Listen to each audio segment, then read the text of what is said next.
Western Mass News is getting answers. We continue to follow the story at the Roderick Island Courthouse in Springfield after independent testing found cancerous mold in that building last month.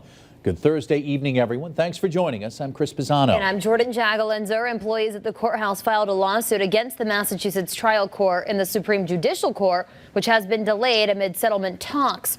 We're digging deeper and taking a closer look at the 5 courthouse employees who died from ALS. What remains unresolved is whether there is a link between toxic mold and ALS. Western Mass News reporter Paris Dunford sat down with a researcher at UMass to learn more. The recent findings of toxic mold inside the Roderick Island Courthouse sparked conversations across the state. And perhaps one of the most shocking factors is the number of employees who died from ALS, known as Lou Gehrig's disease, who all worked in the same part of the courthouse. Whether or not this is coincidental, it should be examined. ALS is a disorder of the nervous system that weakens muscles and impacts physical function. It starts with a partial paralysis, then full paralysis, and typically results in a breathing failure death in about 3 to 5 years of the diagnosis.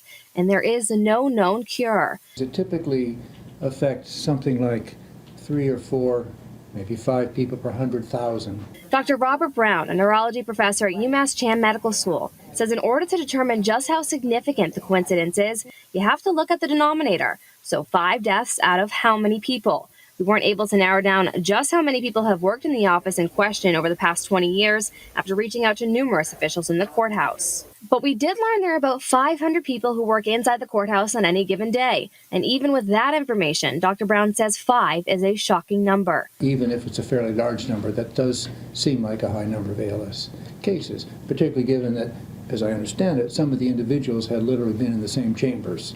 3 of the people who died are judges who use the same lobby. Judge Alphonse Turcotte died of ALS in 2003, Judge Robert Coomer Jr. died in 2013, and Judge William Boyle in 2019. Another employee had an office right above the judge's lobby, and the 5th employee worked in another part of the building, both passing away with ALS. Congressman Richard Neal grew up with Judge Boyle and knew Judge Coomer well, too.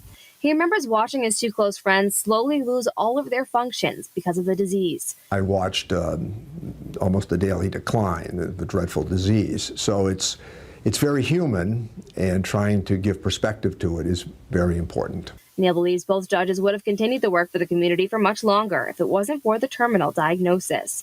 Former Judge John Payne knew both Boyle and Coomer and was very close friends with Judge Boyle for more than 35 years. Like Neal, he struggled watching his friends suffer from this terminal illness. He says hearing that 5 people were diagnosed with ALS caused him to worry about his own safety, as he worked inside the courthouse on and off for 20 years. But more importantly, he's concerned about past colleagues who still work inside the building. I think it's the people who have underlying health issues and respiratory problems. They're the ones that have really suffered. And then obviously the people who have been diagnosed and passed away because of ALS.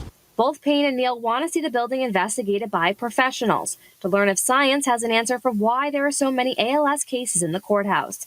But in the meantime, we went looking for answers. We sent numerous requests for interviews to ALS researchers at Harvard, Mass General, University of Michigan, and the Robert Packard Center for ALS Research at Johns Hopkins. But not one of those institutions granted us an interview. We then reached out to Dr. Robert Brown, who researches the possible causes and treatments of ALS. This wasn't the first time he's heard about this. He says it has sparked conversations among colleagues. He says there's no science right now that confirms that fungi like mold is directly linked to causing ALS. However, he explains there's so much we don't know about the disease. About 10% of cases are caused by genetic defects. So the question is, what are the other 90%?